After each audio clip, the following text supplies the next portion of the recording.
Dando continuidade ao curso Introdução ao R, nós vamos estar fazendo um exemplo prático para contemplar a análise de regressão linear simples.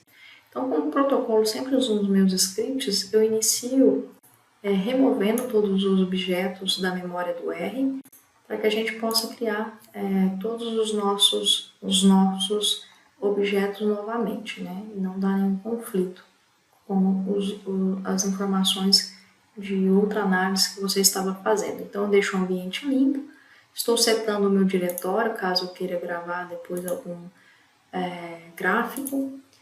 Na sequência, eu vou imputar, o nosso conjunto de dados. Quem seria esse conjunto de dados? Seria a corrida de um aplicativo, são observações de uma corrida de um aplicativo, na cidade de Uberlândia, uma segunda-feira pela manhã. Então, eu venho aqui importar, vou estar importando do Excel, vou buscar no meu diretório, tá? Referente aos dados MG. Ele vai abrir aqui, já vai trazer as informações.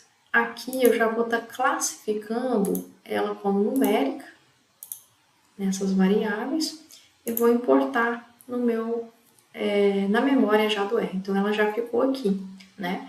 Tem 83 informações e duas variáveis. Então, exatamente 83, observações. Então, contendo as distâncias, a distância em quilômetro, a cada distância, você tem aí o valor pago ao final da corrida do aplicativo.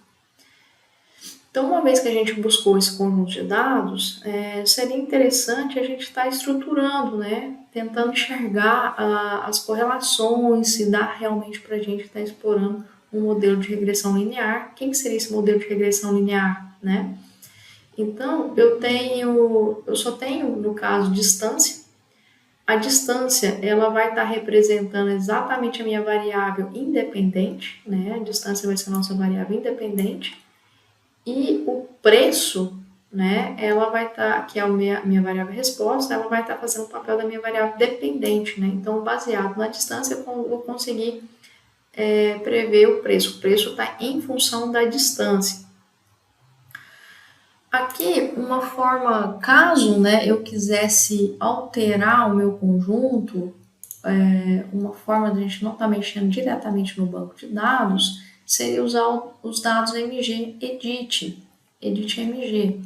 Então, quando eu corro essa linha, ela me dá a opção, de estar alterando aqui. Caso eu quisesse alterar por X, deixar aqui X,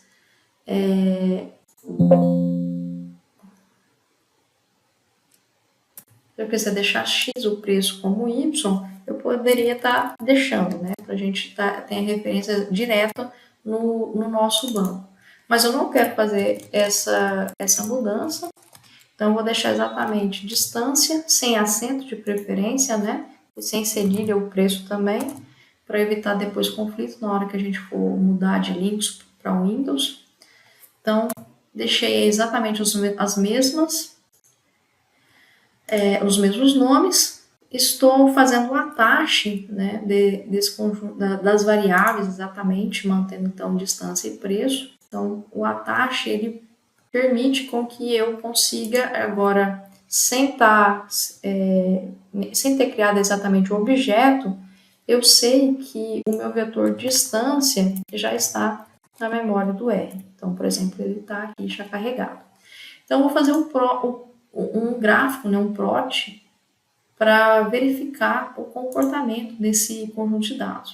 O que a gente percebe? A gente percebe uma forte dependência, tem uma dependência, então, à medida que aumenta-se as distâncias em quilômetros, há uma taxa de acréscimo positivo aí na média do preço da corrida. Então, a nossa ideia é traçar um modelo de regressão linear simples, que seria o nosso beta 0, que seria o coeficiente linear, mais o beta 1, que seria a nossa taxa, vezes a distância, mais o erro, que seria a minha parte aleatória, que estaria no modelo. Então, eu gostaria de chamar os beta 0 e beta 1 de forma a minimizar o erro. né, o menor erro possível, ou seja, a melhor reta, né, que pudesse representar esse conjunto de dados. Então, como a gente viu na parte teórica, usando, né, o método dos mínimos quadrados, eu teria que calcular a inversa da matriz x transposta linha pelo produto cruzado da matriz x transposta y. Então, vamos começar aqui construindo a matriz x. Então, exatamente, a gente vai criar um vetor beta 0, que vai estar recebendo 1. Esse vetor, né, então, vai ser de comprimento exatamente do mesmo comprimento do vetor distância, que tem exatamente 83 informações. Então, o range da distância tem 83.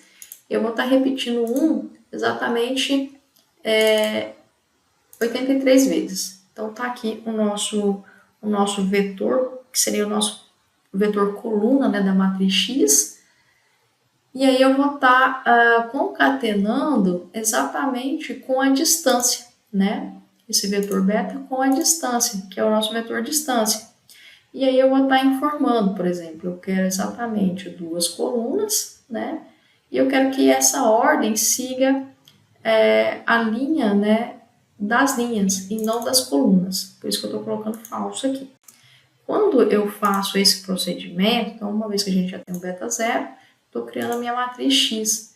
Então vamos dar uma olhada na cara da matriz X, né? Quem que seria a nossa matriz X? Então a primeira linha, ela seria o vetor de 1, e a segunda, ela seria o meu vetor exatamente contemplando o vetor da distância. Então, a matriz X, ela está criada. Então, eu teria que seguir exatamente essa fórmula, né, para a gente estar usando o método dos mínimos quadrados, que é o que otimiza realmente os parâmetros, né? Eu vou chegar no parâmetro beta 0 e beta 1, que vai melhor representar a minha curva. Então, ó, vamos construir exatamente o que está aqui dentro. A transposta de x vezes a x, né? O produto cruzado com x. Então, no R, como já tivemos uma parte introdutória, né, sobre o produto cruzado de matriz, que a gente vai estar representando pela porcentagem vezes a porcentagem. Tá? Isso aqui seria o meu produto cruzado entre x transposta x. Então, eu vou estar guardando o meu objeto, xtx, né, para representar exatamente a transposta de x vezes o produto cruzado com ela mesma.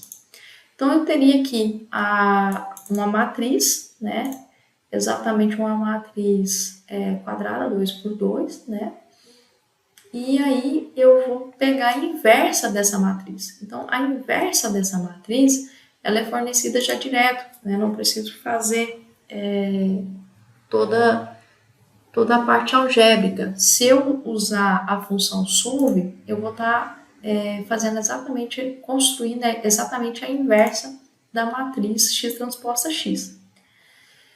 E agora, para a gente finalizar, né, já que a gente tem a inversa da x transposta x, a gente vai criar x transposta y. Quem que é o y? O y seria exatamente a minha variável dependente, né, a minha variável resposta. Então, vai ser a transposta de x, o produto cruzado com o meu vetor preço. Então, aí eu tenho a construção da x transposta y, né? E por fim, então, eu consigo agora encontrar o meu vetor de beta, que seriam os meus parâmetros, que seriam as estimativas, né, dos parâmetros que melhor vai representar a equação da regressão linear. Simples. Então, fazendo um produto cruzado entre essas duas matrizes e pedindo para imprimir esse vetor, eu teria o vetor beta aqui, né, construído exatamente o meu coeficiente linear e o meu coeficiente angular. Então, o que está querendo dizer aqui? Está querendo dizer que exatamente aonde, quando o x é zero, né, exatamente quando o x é zero, o beta, né, aonde está cortando o eixo y seria exatamente no ponto 6.11, ou seja, mesmo que eu não corra, mesmo que durante o aplicativo, né, eu vou fazer o uso e aí de alguma forma eu digitei errado o endereço, eu coloquei o mesmo endereço de partida, o Uber vai me cobrar mesmo assim uma taxa de R$ 6, né? Ele vai chegar, ele vai, né? Mesmo que eu não ande, eu vou estar pagando essa taxa de R$ 6. E a cada quilômetro que eu percorrer, a cada unidade percorrida em X, né? A cada unidade percorrida, a cada 1 quilômetro percorrido, vai ter um acréscimo médio de 2,61 centavos, né, na média da minha variável resposta, ou seja, no preço. Então, essa seria a interpretação dos parâmetros, né, do modelo de regressão linear. Lógico que a gente fez de forma toda matricial, né, não havia necessidade, né, a gente está trazendo aqui toda a parte teórica, né, do conjunto, construindo de forma matricial, mas eu teria uma forma de estar fazendo isso diretamente no R, sem necessitar de fazer todas as construções da base matricial. Essa forma é usar o linear models do R, né, essa função LM, onde eu vou estar colocando a minha variável dependente, tiozinho, em função da variável independente, que seria a distância, né? Distância. E aí eu posso estar colocando aqui o nosso conjunto. Quem que é o nosso conjunto? Dado na MG. Então, correndo essa linha, eu já tenho exatamente o modelo, ele já veio aqui. E eu posso estar solicitando o summary, né, desse modelo, desse objeto que eu criei. Então aqui, ó, ele vem trazendo para mim, né, as estimativas. Primeiro, ele vem mostrando a fórmula, né? Então eu tenho exatamente, esse aqui seria a maneira de eu estar escrevendo um modelo de regressão linear simples. Então ele está contemplando tanto o beta 0 quanto o beta 1, que está multiplicando exatamente a distância. Eu tenho aqui uma síntese, né, dos resíduos, como que está. Então, a mediana, o mínimo, o primeiro quantil, o terceiro quantil e o máximo desses resíduos. Eu teria os coeficientes, que são exatamente os meus parâmetros. Então, o intercepto é onde está exatamente interceptando o eixo Y, né, que seria o meu coeficiente linear, 6,11. E a distância seria a minha taxa, nesse caso, a taxa de crescimento, né, que está aumentando aí a média do preço da corrida, né, a cada unidade percorrida. Eu tenho aqui o erro padrão, a estatística T e o valor P, né, no qual a gente vai tomar a nossa decisão. Aqui no caso, o parâmetro, né, ele é significativo, né? Aqui está trazendo essas estrelinhas, né, estão indicando se é ou não significativo. Quem seria a minha hipótese? Aqui eu estaria testando exatamente a nossa H0, né, de que o beta é exatamente igual a 0, tá? Então, nossa primeira hipótese é de que os betas são iguais a 0, tanto beta 1 quanto beta 0, né? Versus a nossa hipótese alternativa, ou hipótese H1, de que os betas, o beta, né, o nosso vetor beta, no caso, seria diferente de 0. Então, é exatamente essa hipótese aqui. Então, o meu beta 0 é igual a 0. No caso,